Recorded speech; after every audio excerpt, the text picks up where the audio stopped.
2 Timothy chapter 2, verse 11 says, "It is a faithful saying, for if we be dead with him, we also live with him. If we suffer, we shall also reign with him.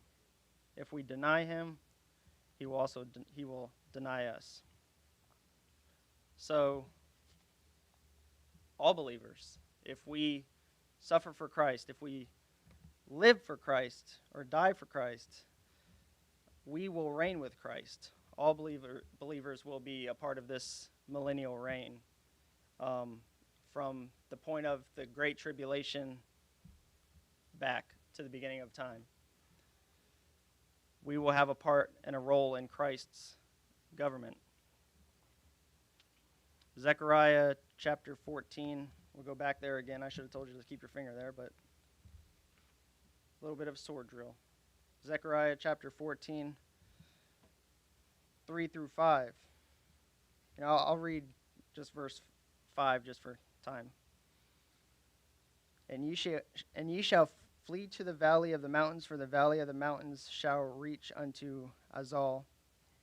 Yea, ye shall flee as ye fled from before the earthquake in the days of Uzziah king of Judah, and the Lord my God shall come, and all the saints with thee.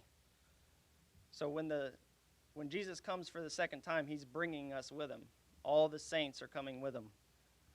When he rides in on his white horse, we will be with him.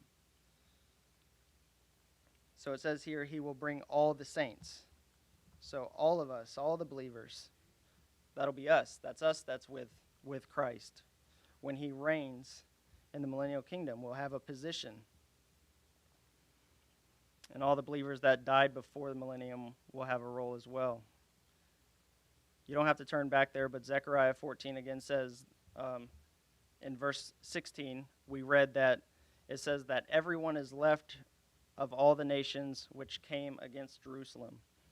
Now these are the people that were left after the tribulation. There's going to be a remnant of people that did not die, that did not take the mark, that did not bow or worship to the beast.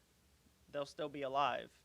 Right after the Great Tribulation, the whole population isn't going to be slain. It's only the unbelievers, those that went up against Christ, that are going to be slain. So there will be a remnant that just naturally roll from the Great Tribulation into the millennial kingdom. And they're not going to be reigning in the kingdom, of course. That'll just be the general population of the people of the world. And these is just a side note. I need to just mention it. It is only believers that will start the millennial kingdom. There's no unbelievers that's going to make it into the millennial kingdom because they'll be slain for their disbelief. So in the beginning, everyone in the millennial kingdom will be saved. Everyone will be a believer. And these are the ones that we're going to reign over, that Christ is going to reign over. And we're going to reign over their descendants as well. They're going to continue to have children and populate the earth. And these will be the ones that will reign over. They won't have a glorified body or anything. They'll have their still natural human body. Only us that come back with Christ will have the glorified body at this time.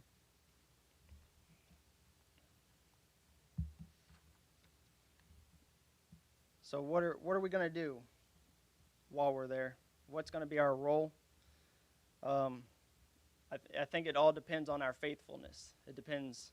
If you think about Matthew 25 and the parable of the talents, we see there that our responsibilities are directly connected to what we're given by God. God will entrust us with more if we're responsible with more here on earth.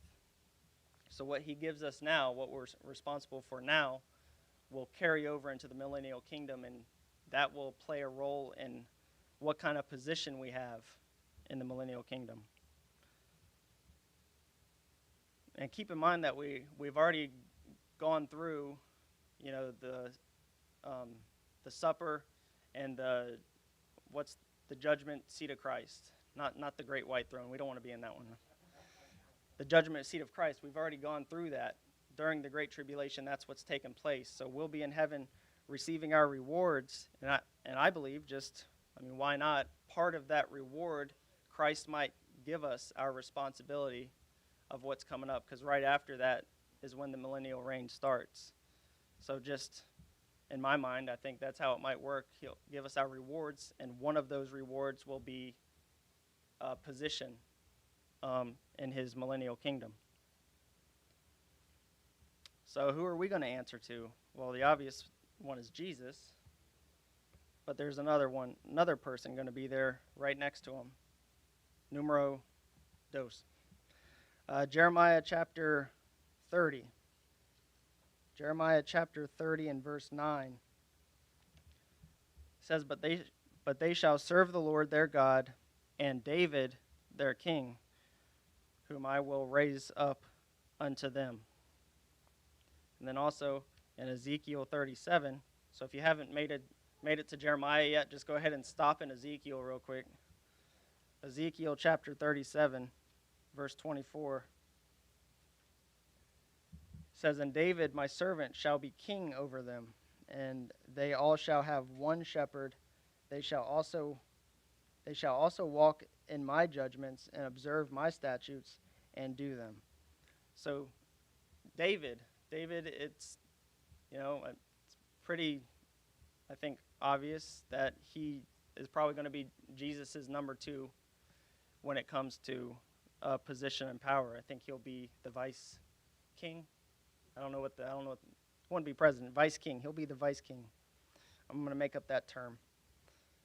So David will rule with Christ and be second in command. Let's go ahead and go to Isaiah. We'll hang out there for a while. Isaiah really gives us a good idea of how the millennial kingdom is what it's going to be like. Oops. Isaiah chapter 2, we'll be there first.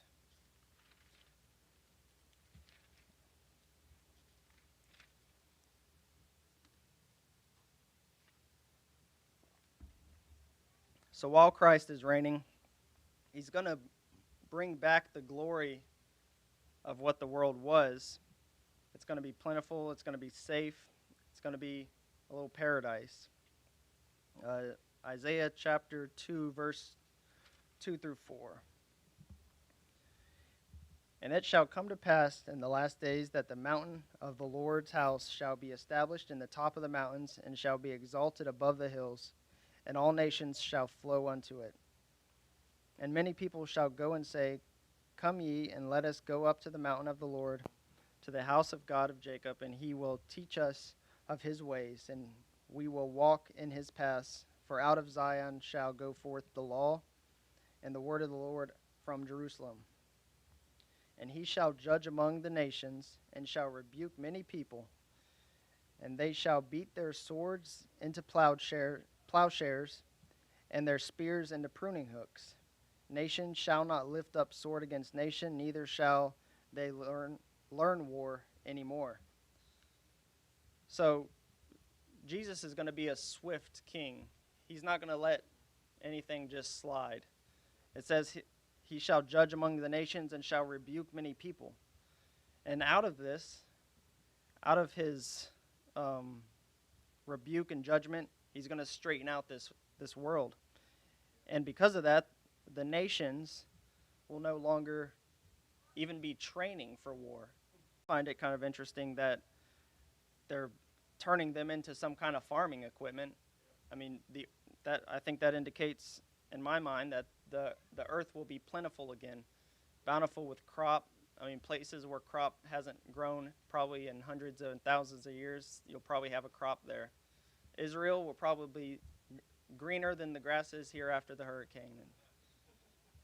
So that indicates to me that they're turning their weapon systems into farming equipment, better use to be able to get all the harvest at the right time and not let it go to waste. Move over to chapter 11, still in Isaiah, chapter 11, verse 6.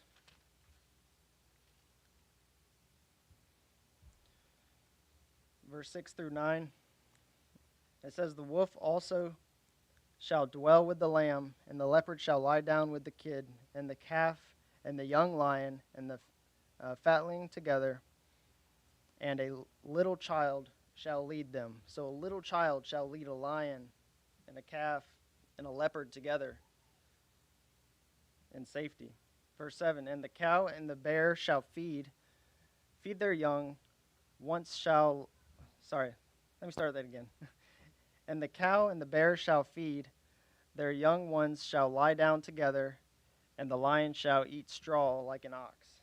So a lion not depending on meat anymore, and grazing right there with the ox. "And the suckling child shall play in the hole of the asp, and the weaned child shall put his hand in the cockatrice den." So basically, you can trust your children next to a viper's den, next to poisonous snakes and reptiles. They can stick their hand in their nest and just play with them, just because they want to play with snakes, and it'll be okay. You can do it too, Miss Pat.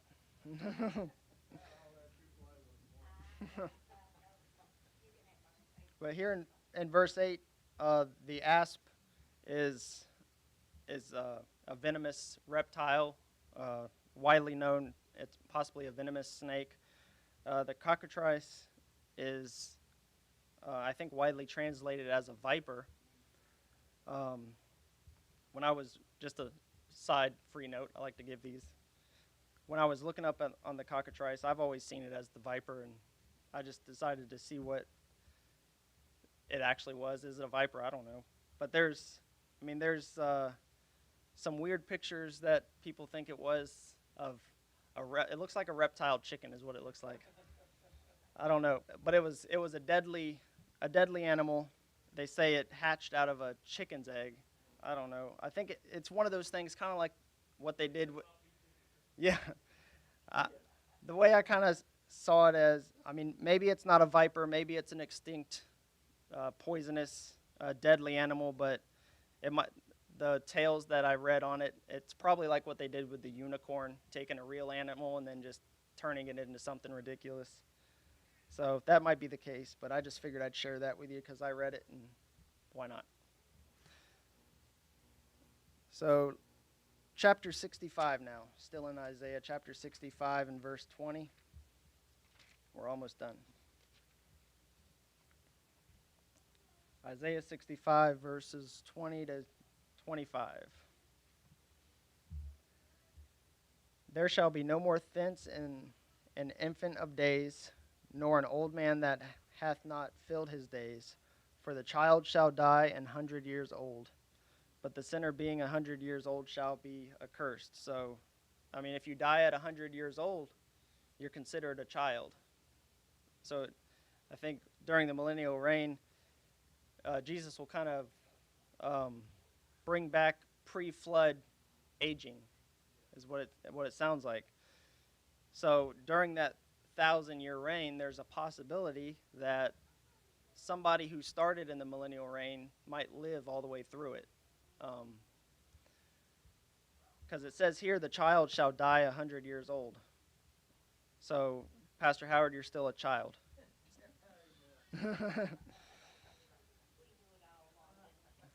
Verse 21, "And they shall build houses and inhabit them, and they shall plant vineyards and eat the fruit of them.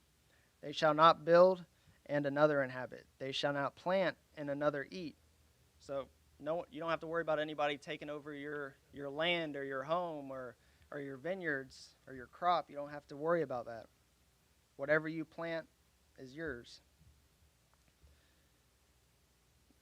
Where was I? For as the days of a tree are the days of my people, and mine elect shall long enjoy the work of their hands. They shall not labor in vain, nor bring forth for trouble, for they are the seed of the blessed of the Lord, and their offspring with them. So basically, it's a paradise renewed. It's going to be a wonderful place to live. Like I said earlier, it's not a perfect world because there's still an imperfect man that lives in it, but it's going to be as close to heaven as you can get in an imperfect world. So to finish up here, why do we need it? Why does God need this millennium to happen? Because at first glance it can seem kind of pointless. Why not just go ahead and bring down the New Jerusalem and be done with it? So we'll go to Acts chapter 17 real quick.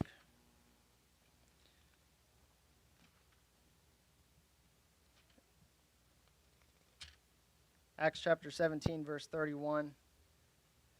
Says, because he hath appointed a day in which he will judge the world in righteousness by that man whom he hath ordained. I'll stop there. Because he's appointed a day to judge the world in righteousness. God's appointed that day.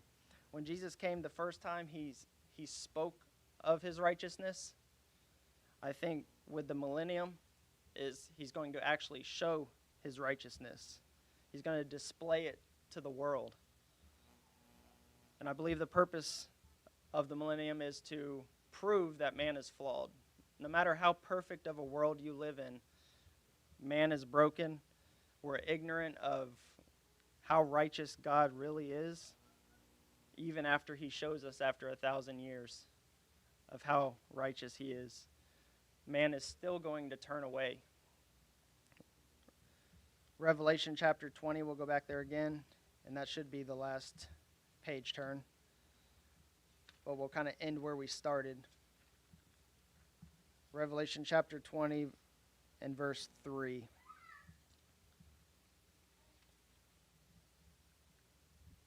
And it's talking about Satan here again. Remember at the end of the verse, and it says, and after that, after he's sealed up for the 1,000 years, he must be loosed a little season. So Christ must loose him to basically prove that point, that no matter how perfect the world is we live in, you're still going to make the wrong choices. So he must be loosed to prove that we have this free will. I mean, God's kind of showing us, you still have this free will. You have the ultimate choice. And because man is flawed, we'll make that wrong choice. And he lets Satan out at the end there to prove that point. We've had 1,000 years of perfect government, of perfect crop, and man is still not going to be happy with it. So God's saying, I've given you this 1,000 years, and you'll still turn away from me when given the opportunity. So no matter how perfect of a world we live in, our human nature is broken, and God's proving to us through this millennium that we can't be righteous without him. If we're apart from him, apart from Christ, we will not be righteous. We're nothing. And that's, I believe, God's point here with the millennium reign, and why it must happen, and why he must loose Satan at the end, is to just show man and prove that point. Because you'll hear it all day. Man will, we strive for getting a better government in, or environmentalists trying to fix the planet and the ozone, and they think that's what's going to make a perfect world, and that's what's going to fix our human nature. They think we're just upset because we don't like our government or something like that. And that's not the case. It's because we're broken inside because of our sin nature. And, God, that's how God works. He gives us every opportunity to choose him. He gives us every opportunity to believe in him and to live for him. And the millennial reign is that final opportunity. It's your last chance to turn towards him. And that's the reason God needs the millennium to take place, to prove his righteousness and prove that we can't be it without him or do it without him. And then after that is the heaven on earth, but we can get to that another time. So that's all I had for you tonight. Like I said, that's probably one of the most interesting topics to me in the Bible. I enjoy listening to it and reading about it, learning about it. And just knowing that we'll be reigning with Christ is just something to look forward to